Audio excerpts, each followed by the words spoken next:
I was very athletic. I rode horses, I barrel raced. And my father favored my sister, who was a straight A student, and he saw me, honestly, as kind of the dumb jock of the family.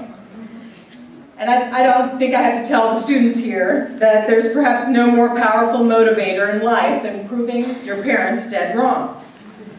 I think the second real driver for me was my father's sudden death of a heart attack when I was just 13 years old.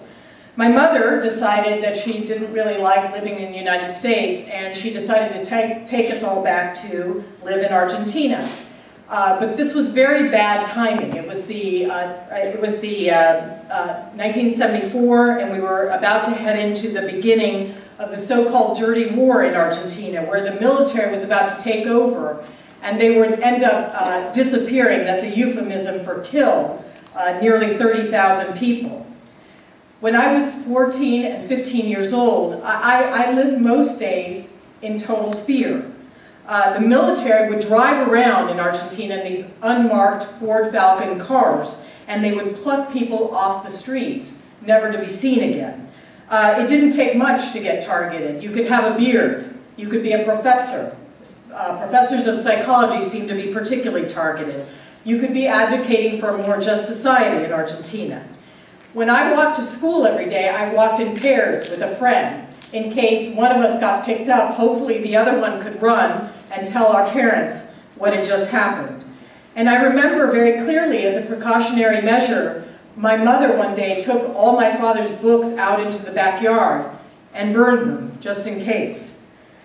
A 17-year-old close family member of mine was picked up and was tortured for a month and was held in jail for nearly a year in very harsh conditions. And as the only American citizen in my family, at 14, I was lobbying my congressional leaders to try to get this person out of jail. And I was lobbying Secretary of State Kissinger to help save this person.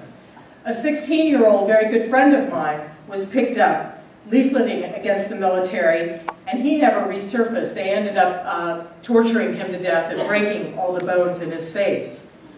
I remember one morning in Buenos Aires, I was walking down the street with my mom, and I saw blood on the ground, and I asked her what had happened. And she said, well, 2 journalists lived here, and they killed them. The military killed them. And I said, why? And she said, well, they were trying to tell the truth about what's happening here. And so in what was clearly my somewhat deranged 14-year-old mind, I decided right then and there, standing on the sidewalk, that I wanted to be a journalist too.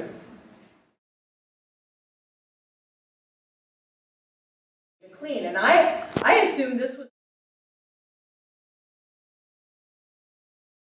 in Los Angeles.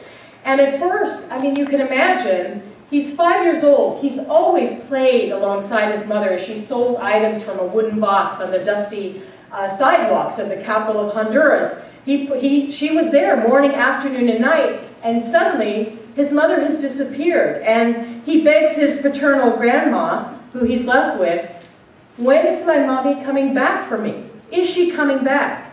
He is just devastated without his mom. When he's 11 and 12 years old, on Christmas morning, he stands at the door of his grandma's wooden shack, and he prays to God, please, for my Christmas present, bring my mother back to me. And he sees these other kids walking hand in hand down the streets of Honduras with their moms, and of course he wants the same thing. Enrique goes from being a lonely boy to, quite honestly, a pretty troubled adolescent without his mom by his side. And so after 11 years of not seeing her, he sets off to go find her. And this is what he looked like shortly before leaving. Like all of these kids that I interviewed, hundreds of them, he had one question he wanted answered. Does she really love me? Because she said she was going to return and she hasn't. Does my mom really love me? He left with little more than this tiny scrap of paper with his mom's phone number inked on it. It was amazing to me on these migrant routes. You know, these kids would pull that little slip of paper out of the sole of their shoe. They'd hide it in the waistband of their jeans. It was wrapped in plastic so that when they forged rivers or it rained or it hailed on them, hopefully that precious number wouldn't smudge. And so he's got his scrap of paper and he's virtually penniless. So he travels the only way that he can through Mexico, up the length of Mexico, on top of these freight trains that come up and down the length of Mexico.